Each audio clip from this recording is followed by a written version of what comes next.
Masret Shabbat Daf Kuf Gimel, nous commençons à la 7e ligne. Rabban Shimon Gamliel Omer, Hamaké Bekournas à la Sedan. Nous sommes toujours dans la Melacha de Bonnet, et la Gemara avait rapporté, la Mishnah nous avait rapporté Rabban Shimon Gamliel qui dit, même celui qui donne un coup, qui frappe avec le marteau sur l'enclume, au moment de la melacha, il est chayav. Pourquoi? Puisqu'il est metaken melacha, il arrange le travail. Que signifie il est metaken la melacha? La Gemara va nous expliquer maïka avid. Pourquoi, d'après Rabban Shimon Gamliel, lorsque je prends un marteau, je tape sur l'enclume, au moment où je suis en train d'aplatir, par la suite, du métal, pourquoi suis-je chayav? Maïka avid, qu'a-t-il fait? Rabba et Rav Yosef d'Amre Tarvayoun, dit la Gemara, Rabba et Rav Yosef ont tous les deux donner la même raison, parce que il va se faire la main, il va s'habituer à frapper et à donner le coup, le bon coup, ou fort, ou un coup moyen. Et donc, puisqu'il va s'habituer, c'est une interdiction pendant Shabbat. Mais là, le Gemara objecte tout de suite, Kashuba ben Rechava, on pose la question suivante, et la me'ata, si un homme pendant Shabbat, Chaza ou Manuta Beshabbata. Il est en train de regarder un travail pendant Shabbat. Vegamar, et il apprend. Le fait de voir, il a appris ce travail. Achinamed et Mechayev, là aussi tu vas dire qu'il est Chayav, puisqu'il est Me'amen et Yado, il apprend un métier. Et là, Abaye et Rava d'Amre Tarvayu, donc nous dit la Gemara, voici la raison. Abaye et Rava ont tous les deux expliqué, Sheken Meradedet Ase Mishkan, Osimken. Parce que ceux qui vont aplatir, comme il y avait dans le Mishkan, on devait parfois faire des plaques d'or, des plaques d'argent, et ces plaques, il fallait les aplatir avec un marteau, et un morceau d'argent ou d'or, et en tapant dessus, on pouvait l'étaler, l'aplatir, en faire une plaque très fine. Et les méradés de ces plaques devaient de temps en temps frapper le marteau sur l'enclume. Pourquoi, nous explique Rashi, étant donné que, en frappant plusieurs fois le marteau sur la plaque d'or ou d'argent, le marteau risque de s'abîmer, par la suite de devenir un endroit plus pointu, et ensuite en frappant, il peut briser et casser, et faire une fissure dans l'or ou l'argent. Donc c'est pour cela que de temps en temps, il devait taper le marteau sur l'enclume pour aplatir, égaliser le marteau. Et donc c'est aussi une melacha, puisque dans le Mishkan, on faisait ainsi. Et donc la Gemara continue, Tanya Nameachi, nous avons même une braïta qui dit, Rabban Shimon Gamliel Omer, Afamake bekournas ala sedan shat melacha chayav, même celui qui frappe le marteau sur l'enclume au moment de son travail, chayav, sheken meradet ase mishkan osimken, puisque ceux qui devaient aplatir donc les plaques d'argent ou d'or pour recouvrir les poutres, par exemple, du Mishkan, avaient l'habitude de faire ainsi. Nous continuons avec une nouvelle Mishnah, la Mishnah de Choresh.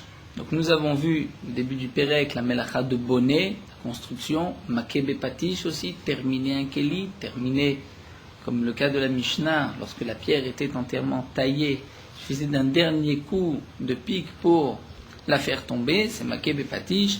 Et là, nous allons voir la Melacha de Choresh de labourer, et ensuite nous allons étudier la Melacha de Kotev. A Choresh, Kol Shiu, nous dit la Mishnah. Celui qui fait une Harisha, qui laboure, Kol Shiu, même un tout petit morceau de terrain. Quelques centimètres, Kol Shiu, un rien. Ou bien un Menachesh. Menachesh, c'est celui qui désherbe un champ. Va Mekarsem. Mekarsem, nous explique Rashi, c'est celui qui va couper les branches sèches d'un arbre pour arranger l'arbre. Va Mezaret, c'est celui qui va enlever. Mezaret, ce sont des branches fraîches de l'arbre. Lorsqu'il en pousse trop, on va en enlever quelques-unes pour que l'arbre ait plus de force et que les autres branches, les autres fruits soient meilleurs. Donc Amenachesh, Amekarsem, Va Mezaret, dans tous ces cas, Kol Shehu, même un rien, un tout petit peu, une branche, Chayav, il est Chayav. Il a transgressé Shabbat. Amelaket etzim. Si quelqu'un est en train de ramasser du bois, et Rachid nous explique qu'il ramasse le bois, mais aussi il va couper le bois de la terre. C'est-à-dire que le bois est encore rattaché à la terre, il est sur un arbre, et en ramassant du bois, il va couper. Donc tout dépend. Im letaken, si son intention c'est d'arranger l'arbre, kol she'ed. Donc le shiur c'est kol she'ed, puisque il vient ici arranger l'arbre. Donc la melacha, comme on le voit, ce n'est pas une melacha, non pas qu'il va porter ou le kotser, mais puisque il est en train d'arranger l'arbre, donc le shiur est plutôt kol she'ed. Une petite branche qu'il a enlevée, puisque ceci va aider l'arbre à mieux pousser, donner de meilleurs fruits. Même une seule branche, il est chayav. Il me laisse sec. Si son intention, c'est de ramasser ce bois pour brûler le bois. Donc là, le shiur pour brûler, c'est comme nous l'avons vu, qu'il est vachel betsakala, de quoi faire cuire un œuf léger, c'est-à-dire comme la Gemara l'avait expliqué, Rachid le rapporte encore, comme le volume d'une figue, d'un œuf d'une poule qui cuit très facilement chez Kalvachel de tous les autres œufs. Amelaket asavim, lorsqu'un homme ramasse des herbes. Imletaken kolshu, si son intention c'est d'arranger, c'est-à-dire pour que les autres herbes poussent mieux. Donc le shiur c'est kolshu, puisqu'en enlevant même une seule herbe, il arrange, il est metaken, il a fait une melacha. Im le behema, son intention c'est de donner à manger à la bête. Kimelo piagedi, c'est de quoi remplir la bouche de l'agneau, du chevreau. Donc la Gemara reprend ces cas que nous avons vus dans la Mishnah. Donc dans la Mishnah, nous avons vu le din de Choresh, labouré, qui est un Av Melacha, Menakesh, Mekarsem, Mezared, comme les Mfarshim expliquent, tout dépend de la Kavana. Si son intention c'est d'arranger le sol, donc c'est Choresh. Si sa Kavana c'est pour que l'arbre donne de meilleurs fruits, ça rentre dans le Av Melacha de Zoréa. C'est une tolda de Zoréa de semer, puisque c'est le même principe, le même but. Donc la Gemara reprend Choresh. C'est marqué Choresh, tu laboures Kol Shiu, même un tout petit morceau de terre. Les maïs chazé. Qu'est-ce que tu peux faire avec une petite rarisha? La Gemara répond Chazé les bizra des kra. Tu peux mettre une graine de kra, c'est-à-dire de courge. D'irvate gabe mishkan, dans le mishkan aussi, shken raoui les klachat shel samanim. On pouvait aussi planter une seule graine, c'est-à-dire un klach, une seule racine des samanim, de ces arbres, de ces plantes avec lesquelles on faisait les couleurs dans le Beth Amikdash. Donc on voit que même Bekol Shi'u, c'est aussi une interdiction, puisque dans le Mishkan, parfois on pouvait aussi labourer même pour un rien, pour une seule racine. Amenachesh, Amekarsem, Mezaret, donc Menachesh, nous avons vu, c'est désherbé, Mekarsem, enlever les branches sèches, les branches mortes, Mezaret, c'est enlever les branches encore humides, fraîches, pour que l'arbre donne de meilleurs fruits. Tanu Rabbanan, nous avons une brette. Atolesh Ulshin. Si un homme arrache, il enlève Ulshin. Ulshin, Rachid nous donne ici un Targum en laz, mais généralement, ici c'est une sorte d'herbe, mais généralement Rachid traduit les Ulshin par les endives. Donc Atolesh Ulshin, si un homme enlève des herbes, des endives, à Mezaret Zradim, et celui qui enlève des Zradim, Rachid nous explique que les Zradim sortent de joncs. Lorsque ces joncs sont rares, sont tendres, on peut même les manger, les machaladam. Lorsqu'ils sont un peu plus durs, on les donne aux bêtes. Encore plus durs, entièrement secs, on l'utilise pour le feu. Donc tout dépend, nous dit l'Agma, celui qui enlève ces joncs. Quelle était son intention? Im la achila, son intention c'est de les manger lorsqu'ils sont encore tendres. Donc kegerogeret, c'est comme le volume d'une figue sèche, puisque nous avons vu que le shiur achila c'est toujours une figue sèche. Im les behema, son intention, les behema de donner à la bête, kim lopia gedi, puisque c'est le gedi qui en mange, donc c'est de quoi remplir la bouche du gedi, de l'agneau, du chevreau. Im les sec, si c'est pour le brûler, k'delevachel betsakala, de quoi faire cuire un œuf léger, un œuf de poule. Im le yafot et takarka, si son intention c'est d'arranger le sol, kol she'en, donc même lorsqu'il enlève même une seule herbe, un seul jonc, il est chayav. Demande l'agma, je ne comprends pas. Dans tous les cas, même lorsque tu veux prendre la chila pour manger, ou pour donner à la bête, ou pour brûler, à tout koulou lol yafot et takarkaninu, dans tous les cas, tu vas aussi arranger le sol. Et si lorsque tu arranges le sol, tu viens de dire que c'est de la melacha, donc de choresh, et que tu es chayav bekol shiur, donc même lorsque tu veux le prendre, les ma'achal adam pour l'homme, pourquoi le shiur est kegrogeret? Le shiur devrait être, même si tu as pris qu'une seule herbe, qu'un seul jonc. Rabav et Rav Yosef d'Amre Tarvayu, l'Agma répond, Rabav et Yosef ont tous les deux répondu, Hagam Shanou. Si on parle dans le Hagam, dans l'étang, et puisque c'est dans un étang, donc on n'a pas besoin d'arranger le sol de l'étang. Mon intention c'est de le consommer, donc le shiur c'est Kegero Geret. Pardon? Parce que indirectement, même lorsqu'il va le prendre pour le manger, mais il arrange le sol. Chaque fois qu'on enlevait ces herbes, on arrangeait, on planissait le sol. Donc s'il y a un shiur différent, devrait être ailleurs, même Bekol shiur. Pourquoi le shiur Kegero Geret? Et Rabbi et Rav Yosef viennent répondre, on parle dans le cas Be'agam, puisque c'est dans l'étang, donc tu n'as pas une intention, qu'un intérêt à arranger le sol, même le sol n'a pas besoin d'être arrangé, donc le shiur c'est la achila. Abaye Amar, Abaye répond, Afilutema Bessadeh. En vérité, même dans un champ d'Elav Agam qui n'est pas Agam. Et donc c'est vrai que indirectement tu arranges aussi le sol, mais Kegon Delon Kamekaven, puisque tu n'y penses pas, ton intention n'est pas d'arranger le sol, mais simplement de prendre ces herbes, ces joncs, donc le shiur est, comme nous l'avons vu, Kigero Geret, ou Piagedi, ou Kedel Vachel Betsakala. Demande l'Agma, va Abaye Verava d'Amre Tarvayu, mais pourtant, aussi bien Abaye que Rava ont tous les deux dit que Modé Rabbi Shimon Psikrecha, bien que Rabbi Shimon pense en général que Davar Sheno Mitkaven Mutar, lorsque tu ne penses pas à la Melacha, tu penses à autre chose, tu es pas tout, malgré tout, Rabbi Shimon est d'accord, Bepsikrecha Velo Yamut, c'est-à-dire, le principe Psikrecha coupe la tête d'un tarnégol, la tête d'une bête, la tête d'une poule, et qu'elle ne meurt pas. C'est impossible, si tu lui coupes la tête, elle va mourir. Donc dans un cas, c'est vrai que tu n'es pas mekaven comme ici, tu ne veux pas aplanir le sol, mais si, obligatoirement, en prenant cette herbe ou ce jonc, tu vas arranger le sol, donc c'est un psikrecha velo yamut, puisque tu ne peux pas le prendre sans arranger le sol, tu dois être hayav. Même dans ce cas-là, c'est comme si tu avais une intention à cela. L'Agma répond, l'otzricha de kavid be'ara de chavri. Ici on parle dans le cas où tu l'as fait dans le champ de ton ami. Puisque c'est le champ de ton ami, bien que c'est un psikrecha velo yamut, c'est obligé que tu vas arranger le sol, puisque c'est chez ton ami, Rachid nous dit, lo echpatle le yafot. Tu n'as aucun intérêt à arranger le champ de ton ami. C'est ce qu'on va dire, un psikrecha de lo nichale. Ton intention, tu n'en as pas besoin. C'est vrai que tu ne le veux pas. Tu le fais obligatoirement, puisque lorsque tu le prends, tu arranges le sol. Mais l'onichale, tu ne veux pas. Tosfot n'est pas tout à fait d'accord. Tosfot un peu plus haut.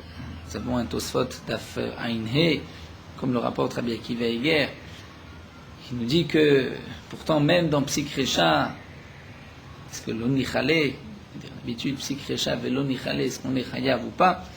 Tosfot ici nous donne une autre explication, nous dit, puisque c'est Be'ara de Chavre, c'est considéré comme une melacha chez notre Sricha le Goufa. Une autre notion dans Shabbat, tu n'as pas besoin de cette melacha.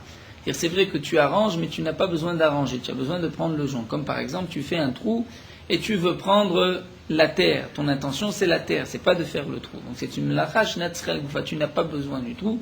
Dans ce cas-là, on n'est pas tous. Donc là, nous avons vu quelques melachot, Boné, Kebe Patish, Choresh, Zorea, et la Gemara continue avec une nouvelle Mishnah, Kotev, la melacha d'écrire. À Kotev, Shteotiyot, c'est un homme écrit 2 lettres, puisque le shiur, c'est 2 lettres. Ben Bimino, Ben Bismolo, l'écrire avec la main droite ou avec la main gauche, Ben Mishem Echad, Ben Mishte Shemot.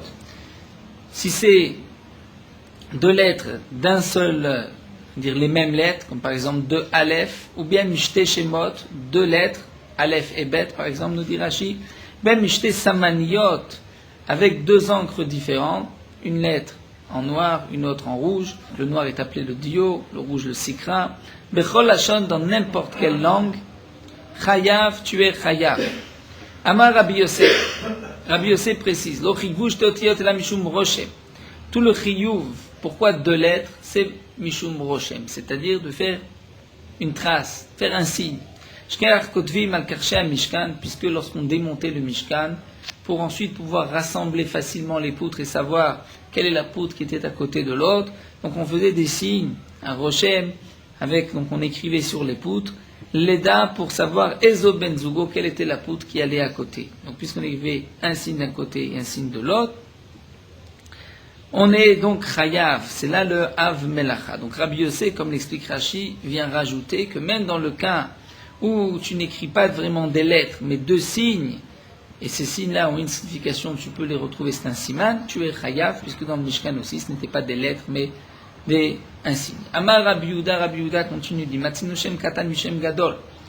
On voit parfois, même lorsque ton intention était d'écrire un mot comme Shimon, et que tu as écrit seulement deux lettres, donc Shem de Shimon, et puisque Shem, ça signifie aussi quelque chose, signifie un nom, c'est vrai que tu voulais écrire Shimon, mais Shem et Shimon, tu es chayav.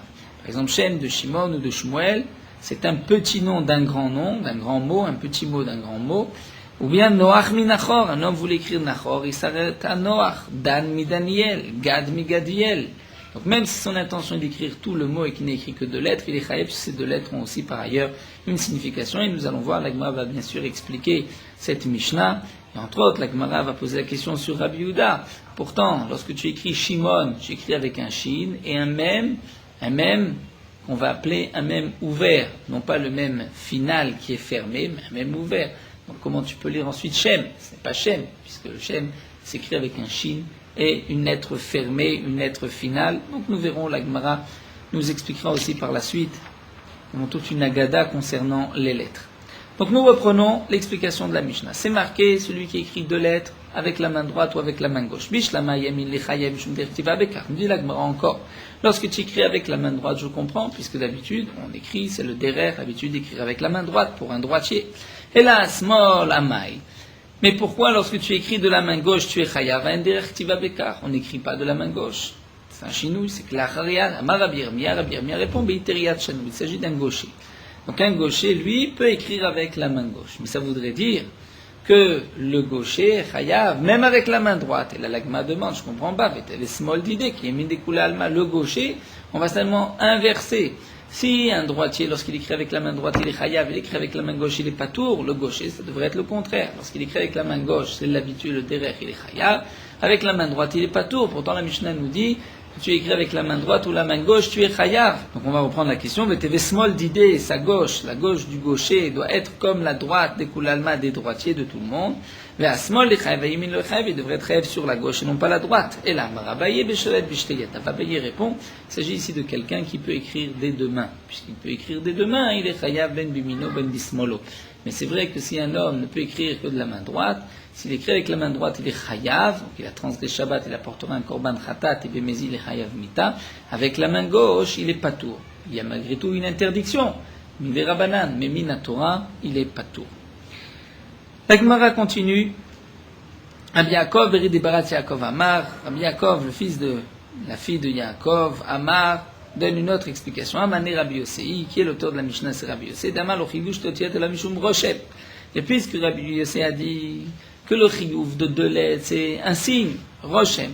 Il nous explique Rashi, un signe, un Roshem, peut se faire aussi, même avec la gauche, même avec la main gauche, pour un droitier. Donc c'est pour cela que, d'après Rabbi Yossei, tu es chayav aussi bien de la main gauche que de la main droite. La Gemara demande, Veham idesefa Rabbi Yossei, reshalav Rabbi Yossei, puisque, à la suite de la Mishnah, c'est marqué Rabbi Yossei. Donc ça voudrait dire que le début de la Mishnah, ce n'est pas Rabbi Yossei. Sinon, pourquoi le Tana commence au milieu Amar Rabbi Yossei? Jusqu'à présent, c'était aussi Rabbi Yossei. Alors la Gemara nous dit, en vérité, Kula Rabbi Yossei, toute la Mishnah, c'est Rabbi Yossei, et c'est seulement au milieu que Rabbi Yehuda Anassi a rajouté Amar Rabbi Yossei. Mais c'est vrai que l'auteur de la Mishnah, c'est Rabbi Yossei. La Gemara continue à Rabbi Yehuda Matzinu. Donc Rabbi Yehuda explique, nous avons vu parfois un homme est chayav lorsqu'il veut écrire Shimon et qu'il écrit deux lettres. La Gemara nous dit, la Rabbi Yehuda acheté au tiyot ven shne shemot ou de mechayev. Dans quel cas Rabbi Yehuda a dit qu'il est chayav? Tous les exemples que nous avons dans la Mishnah, c'est Shem Mishimon ou Mishmuel, Noach Minachor, Dan Midaniel, Gad Migadiel. C'est-à-dire chaque fois deux lettres différentes. Gimel Dalet ou Shin et Mem. Ça voudrait dire, demande la Gemara de Rabbi Yehuda, acheté au tiyot ven shne shemot ou de mechayev. Seulement deux lettres, mais pas les mêmes lettres. Dans ce cas-là, il est chayav, puisque ce sont les exemples que Rabbi Yehuda nous a rapportés. Mais si si un homme a écrit deux lettres, mais c'est les mêmes lettres, l'homme est chayav, il ne devrait pas être chayav. Par exemple, nous dit Rashi nous donne des exemples. C'est marqué tet mi tetanem, ou chach mi chachim, Donc là aussi, tête a une signification, ou shesh peut avoir une signification, même si ton intention était de marquer tout le mot. Donc puisque Rabbi Yehuda, dans les cas qui sont rapportés dans la Mishnah, tu as écrit 2 lettres d'un mot, et ces 2 lettres sont 2 lettres différentes. Ça voudrait dire que d'après Rabbi Yehuda, tu n'es chayav que si tu as écrit des lettres différentes. Mais si tu as écrit 2 lettres les mêmes, même si tu voulais écrire donc tout un mot, et que tu as écrit 2 lettres, et ces 2 lettres ont aussi une signification, tu n'es pas tour. Pourquoi? Parce que c'est les mêmes lettres. Et pourtant, la Gemara nous dit, Ve'atania, nous avons une braïta qui nous dit d'après Rabbi Yehuda le contraire. C'est marqué. Ve'asa achat, dans le passou, marqué un homme qui a transgressé Shabbat, Ve'asa me'achat me'ena, il a fait me'achat, d'une des melachot, il a transgressé. Que signifie le passou Ve'asa achat? Nous allons faire une dracha. C'est marqué me'achat, alors que la Torah aurait pu écrire achat, une melacha. Me'achat d'une melacha. La dracha c'est achat et me'achat. Achat en vérité signifie toute une melacha, et me'achat c'est même une partie d'une melacha. Donc comment expliquer les deux drashot? La Gemara nous dit, voici la braïta. Ve'asa achat, il a fait une melacha. Yachol ha'tshiktov kol Hashem. Est-ce qu'il n'est chayav que lorsqu'il a voulu, qu'il a écrit tout le mot? Rashi nous dit, un mot c'est appelé Shem, donc tout le mot. Ve'atshiarok kol ha'beged. Et lorsqu'un homme veut par exemple tisser un habit, il n'est chayav que lorsqu'il a fini tout l'habit. Ve'atshiase kol ha'napa. Lorsqu'il a terminé toute la napa. Napa, c'est en général traduit par un tamis, mais c'est plutôt un panier. C'était une napa un tamis en osier, comme on va le voir. Lorsqu'on a un panier en osier, donc il y avait, on mettait plusieurs tiges les unes à côté des autres, comme les fils de la chaîne, et ensuite on enchevêtrait. C'est pas vraiment un tressage. Vous mettez un au-dessus et un en dessous pour pouvoir faire tenir le tamis. Est-il chayav, celui qui vient le fabriquer, que lorsqu'il l'a terminé entièrement? Talmud lomar me'achat. La Torah dit non, même me'achat, même si tu as fait une partie de la melacha, même si tu en avais un tout petit peu. Me'achat. Donc si c'est me'achat, une partie, alors on revient sur l'activa. Yachol afilu lo katav lo tachat, même si un homme n'a écrit qu'une lettre. Velo raglachut echad, mais si c'est qu'un fil. Velo asay la bet echad ben napa, il n'a fait qu'un bait echad ben napa, c'est-à-dire Rashi traduit bait echad, c'est-à-dire il a seulement rentré une fois la tige, c'est-à-dire horizontale, dans une tige verticale. Rashi nous explique la chaîne de baté comme baté nirim, c'est-à-dire pour que ça tienne, il faut au moins qu'il rentre une fois et qu'il le sorte. Sinon, s'il le rentre une fois, ça peut tomber. Donc l'Agma demande, même lorsqu'il n'a rentré qu'une seule fois, va-t-il être chayav? Et là, nous tournons la page, l'Agma répond, Talmud lomar achat. La Torah dit non, achat, pas seulement me'achat, mais aussi achat, il y a la dracha. Aketsa, donc comment comprendre? Shem katan mishem gadol. D'un côté, c'est marqué achat, qui signifie toute une melacha. D'un autre côté, on est doresh me'achat, une partie de la melacha. Donc comment comprendre? Donc on va dire, achat, me'achat. Me'achat vient dire, même si tu n'as pas fini tout le mot que tu voulais écrire. Mais le achat vient dire aussi, mais que malgré tout ce que tu as écrit a une signification, au moins 2 lettres qui forment un mot. De même, lorsque tu es en train de tisser un habit, si tu rentres juste un fil, c'est pas suffisant, tu n'as rien fait. Donc, achat vient te dire, un seul, ce n'est rien. Me'achat vient aussi dire, mais tu n'as pas besoin de faire le tout. Donc, combien? C'est ce que la Gemara nous dit. Donc, Eno chayav ad shirtov shem katan mishem gadol, shem mishimon mishmuel, noach minachor, dan midaniel, gad migadiel. Donc là, la Gemara explique par rapport plutôt à l'activa. Donc, Rashi nous dit, on dira la même chose pour le beged et napa. Donc là aussi, lorsqu'on va le rentrer 2 fois pour les tiges d'osier, puisque ça va tenir, tu es chayav. Mais la suite de toute la Gemara, nous allons laisser de côté l'habit et le tamil napa, nous allons garder ce achat me'achat avec l'activa. Donc on reprend. Qu'est-ce que nous a dit Tanakama? Tanakama a dit d'un côté c'est marqué achat qui signifie toute la melacha, c'est-à-dire tout le mot. Me'achat, une partie du mot, donc peut-être même une seule lettre, puisque c'est marqué achat et me'achat, donc je vais dire en vérité au moins 2 lettres qui signifient quelque chose qui a un sens, c'est un mot. Un petit mot d'un grand mot. Par exemple, Shem de Shimon et de Shmuel. Tu voulais écrire Shimon ou Shmuel, tu as écrit Shem. Noach de Nachov, Dan mi Daniel, Gad mi Gadiel. Ça c'est Tanakama. Rabbi Yehuda rajoute et dit, Afilu lo katav la shte otiyot, vem Shem echad chayav. Même si tu n'as écrit que 2 lettres identiques, vem Shem echad, chayav tu chayav. Kigon shesh, tet, rar, gag, chach. Tu as écrit 2 lettres qui ont une signification, comme par exemple gag, un toit. Ceci a une signification, même si ton intention était d'écrire un mot plus long. Donc Rachid nous donne pour chaque cas un mot qui est rapporté dans les psukim. Donc shesh mi shbatzar, mi sheshach, sheshamem, alors que tu voulais écrire sheshamem et tu as écrit shesh. Donc shesh, ça a aussi une signification.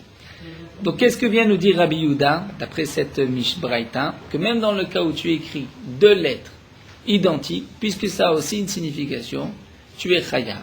Et là vient la question contre notre Mishnah, puisque dans la Mishnah, les cas que Rabbi Yehuda a rapportés, c'est seulement des cas de 2 lettres différentes, comme Shem de Shimon. Shem, c'est un Shin et un Mem. Et là, on voit que dans la Braïta, d'après Rabbi Yehuda, même lorsque tu as 2 lettres identiques, comme Shesh, Tet, Ra, Gag, Chach. Amar Rabbi Yossé, mais nous terminons la Braïta pour ensuite reprendre la question. Rabbi Yossé nous dit, V'chim shum kotev ou chayav. Rabbi Yossé a dit, mais lorsque tu écris, le problème, c'est pas parce que tu as écrit un mot. V'alo eno chayav ela mishum roshem. Dans le Mishkan, c'est parce que tu as fait un signe, tu pouvais retrouver les poutres. Shken roshmim al karsha mishkan ledai zoi ben zugo. Le fichar. Donc d'après Rabbi Yossé, puisque il ne faut pas particulièrement un sens aux lettres, les fichar sarat srita achat al shnei nesarim. Si un homme a fait une seule srita, une rayure sur 2 planches, ou shte sritot al neserechat, ou 2 rayures sur une seule planche, et c'est suffisant pour reconnaître par la suite chayav, il est chayav. Donc d'après Rabbi Yossé, on n'a pas besoin d'écrire obligatoirement des lettres et des mots qui ont une signification. Rabbi Shimon Omer, Rabbi Shimon a une autre dracha. C'est marqué ve'asa achat. Donc yachol ashir tov et kol Hashem, atchero kol abeged, leshel kol aganapa. Est-ce que tu n'es chayav que lorsque tu as écrit tout le mot que tu voulais écrire, ou fait tout l'habit, ou tout le tamis, Talmud lomar me'achat. C'est marqué me'achat. A priori, c'est vrai que Rabbi Shimon reprend ce que Tanakama a dit, c'est une des questions de la Gemara. Donc la Gemara dit me'achat, alors il y a filo katav el otachat, même si tu n'as écrit qu'une seule lettre, va filo arag la chut echat, tu ne sais qu'un seul fil, va filo asay la beit echat ben napat, seulement une seule fois rentrer la tige horizontale dans la tige verticale, Talmud lomar achat, le pasuk dit achat, donc une entière. Aketzat, comment comprendre le psukim? Menochav chassé melachash que tzebo mitkaim. Et tu n'es chayav lorsque tu as fait une melacha qui par ailleurs tient, qui a une signification. Donc pour la melacha de côté, c'est le plus simple. C'est Rabbi Shimon vient dire, tu écris Shimon, tu voulais écrire Shimon, tu as écrit Shem, tu es chayav parce que Shem a aussi une signification. A priori, donc Rabbi Shimon reprend ce que Tanakama a dit, et c'est une des questions de la Gemara. Rabbi Yossé Omer, ve'asa achat ve'asa ena. Rabbi Yossé nous dit, il faut être doresh le pasouk de cette manière. Ve'asa achat, tu as fait une melacha, et c'est marqué achat me'ena, une de ces melachot. Ve'asa ena, et tu en as fait plusieurs. Pamim shchayev achat al kulan, parfois tu es chayev un korban pour plusieurs melachot. Pamim shchayev al kol achat ve'achat, parfois tu es chayav sur chaque melacha. Ça aussi, la Gemara nous expliquera que veut nous dire Rabbi Yossé. En tout cas, nous avons donc toute une braïta, plusieurs tanaïm, qui viennent nous expliquer les 2 drachot, dire la contradiction, a priori, entre achat et me'achat. Achat qui signifie toute une melacha, me'achat une partie de la melacha. Donc nous avons vu que d'après Rabbi Yehuda, le me'achat vient dire que même si tu écris 2 lettres identiques, alors que ton intention était d'écrire un mot, et ces 2 lettres ont une signification, tu es chayav. Alors que dans notre Mishnah, Rabbi Yehuda a dit, lorsque tu écris 2 lettres, mais qui ne sont pas les mêmes, tu es chayav. Donc comment comprendre cette contradiction? La Gemara demande, donc Katan Lemia, c'est marqué, Rabbi Yehuda Omer afil lo katav el ashte otiyot. Donc Rabbi Yehuda dit, même si tu n'as écrit que 2 lettres, vem shem echad, et ils ont la signification, et c'est 2 lettres identiques. Chayav, tu es chayav. Donc tu vois que même 2 lettres identiques, tu es chayav. La Gemara répond, lo kash, adida de rabbe. En vérité, il n'y a pas de contradiction. Tout dépend si c'est d'idée ou des rabbés, c'est-à-dire un enseignement de Rabbi Yehuda lui-même ou de son maître. D'Etania, nous avons une braïta qui dit Rabbi Yehuda même Mishum Rabban Gamliel. Rabbi Yehuda dit au nom de son maître Rabban Gamliel, afilo katav la shtéoti yodem shem echad chayav. Même si tu n'as écrit que 2 lettres qui proviennent donc d'un long mot que tu voulais écrire, et ces 2 lettres sont les mêmes, shem echad, chayav, kegon, shesh, tat, rar, gar, chach.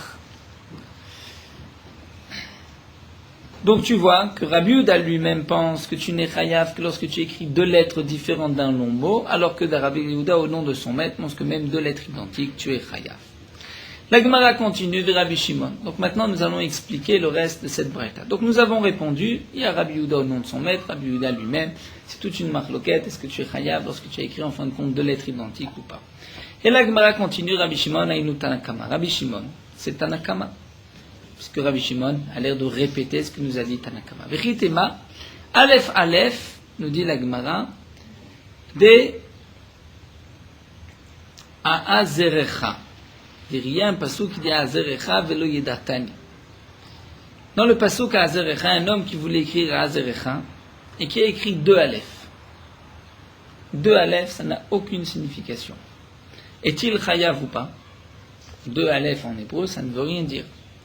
Donc peut-être, nous dit la Gemara, voici la différence, la marloquette entre Rabbi Shimon et Tanakama. De Tanakama savar Aleph Aleph de Azarecha lo mechayev. Tanakama pense. C'est vrai que tu es chayav même lorsque tu écris deux lettres, mais qui ont un sens par ailleurs. Mais Aleph Aleph n'a aucun sens. Puisque ça n'a aucun sens, tu n'es pas chayav. Rabbi Shimon savar kevan deite begal touré be'alma chayav. Rabbi Shimon dit c'est vrai qu'en hébreu ça n'a pas de sens. Mais dans Gal Touré, ça a un sens. Gal Touré nous explique Rashi, c'était parfois, certains avaient l'habitude d'écrire des kmiim et des écrits de sorcellerie qui étaient écrits en latin. Et parfois, il y avait deux lettres comme deux aleph, et ceci avait une signification pour ces Gal Touré. Donc Rabbi Shimon pense que puisque pour les Gal Touré en latin, pour ces sorciers, ça avait une signification, donc là aussi tu es chayav lorsque tu as écrit ainsi en hébreu. Donc ça voudrait dire, nous dit la Gemara, que Rabbi Shimon est plus mahmir que Tanakama. D'après Tanakama, lorsque tu voulais écrire Azarecha et que tu écris deux lettres, Aleph, Aleph, et ça n'a aucune signification, tu es pas tour. D'après Rabbi Shimon, tu es chayav. Donc l'imra de Rabbi Shimon, Rabbi Shimon est plus strict et plus mahmir que Tanakama. Et pourtant nous avons une braïta qui dit, Akodeach kol shu chayav. Lorsqu'un homme fait un trou, on vu kol shu, même un tout petit trou, il est chayav. Amegarer kol shu, si un homme en train de gratter pour lisser une perche, c'est aussi un chiyuv kolshu, puisque c'est tolda de memachek, comme lorsqu'on enlève les poils de la peau. Ameavet kolshu, celui qui va tanner une peau, même kolshu, même un tout petit morceau. Watsar bekli tsura kolshu, si un homme fait une gravé dans un ustensile, une image, une tsura, kolshu, n'importe quoi, il est chayav. Rabbi Shimon Omer, Hachigadach et Kulo. Rabbi Shimon dit, non pas lorsque tu as fait kolshu, mais il faut que tu aies percé et Kulo, c'est-à-dire tout ce que tu voulais faire, explique Rashi. Hachigror et Kulo, si ton intention était de tisser toute la perche, donc tu dois faire toute la perche. Hachiabed et Kulo, si ton intention était de tanner toute la peau, tu dois faire toute la peau. Hachitzor Kulo, de faire tout le dessin sur cet ustensile. Donc tu vois que Rabbi Shimon ici est plutôt mekil, puisque Rabbi Shimon dit, lorsque tu veux tanner une peau, tu n'es pas chayav lorsque tu tannes un tout petit morceau, tu es chayav lorsque tu as tanné toute la peau que tu voulais. Donc si Rabbi Shimon généralement est plus mekil, est plus indulgent, comment se fait-il qu'ici il est plus chomour? Et là Rabbi Shimon nous dit la Gemara, voici ce que Rabbi Shimon a voulu dire, et ce que Rabbi Shimon a voulu dire, c'est que tu n'es chayav que lorsque tu as écrit tout le mot que tu voulais écrire. Alors la Gemara dit, mais c'est impossible. Lorsque je lis dans la Braïta les mots de Rabbi Shimon, c'est marqué. Comment tu peux dire que d'après Rabbi Shimon, tu es chayav tout le mot? C'est marqué, Rabbi Shimon a commencé ainsi, il a dit, est-ce que tu es chayav lorsque tu as écrit tout le mot que tu voulais écrire? Talmud lomar me'achat, même si tu as écrit une partie du mot, une partie de la melacha. Donc tu vois que d'après Rabbi Shimon, c'est pas lorsque j'écris tout le mot que tu voulais écrire. La Gemara répond, on doit répondre ainsi d'après Rabbi Shimon et expliquer la braïta yachol hachirtov et pasuk kulo. D'après Rabbi Shimon, le pasuk me'achad vient dire tu n'as pas besoin d'écrire tout le pasuk en lui-même, même si tu écris qu'un seul mot, tu as me'achad, tu es chayav. Donc la conclusion de la Gemara, c'est que Tanakama pense effectivement que lorsque tu écris, tu veux écrire Shimon et tu as écrit deux lettres Shem, puisque Shem, ça a aussi une signification, et ce sont deux lettres différentes, tu es chayav. Et Rabbi Yehuda aussi pense comme Tanakama. Rabbi Yehuda, au nom de son maître, Rabban Gamliel, pense que même dans le cas où tu as écrit 2 lettres identiques, comme Shesh, tu es aussi chayav. Rabbi Yossé vient dire, même si tu as écrit 2 signes, donc qui ne forment pas un mot, il n'y a pas une signification par ailleurs, tu es aussi chayav. Rabbi Shimon vient de dire, tu n'as pas besoin d'écrire tout le pasouk, mais tu dois écrire tout le mot que tu voulais écrire. Donc si tu avais l'intention d'écrire Shimon, tu n'es chayav que lorsque tu as terminé le mot Shimon. Et la Gemara termine avec Rabbi Yossé. Qu'est-ce que Rabbi Yossé a voulu dire? Rabbi Yossé omer vasa achat vasa ena. Pamim shrev achat al kulam, pamim shrev al kol achat vachat. Comment ça? Parfois tu es chayav un korban sur toutes les melachot, parfois plusieurs korbanot sur chaque melacha. Amar Rabbi Yossé b'Rabchanma et Amed Rabbi Yossé. Rabbi Yossé b'Rabchanma vient expliquer la raison de Rabbi Yossé. C'est marqué achat me achat, ena me ena. Là, il nous explique le pasuk, nous dit des mots en plus. Pourquoi ve'asa achat me ena? Il a fait une melacha de ces melachot.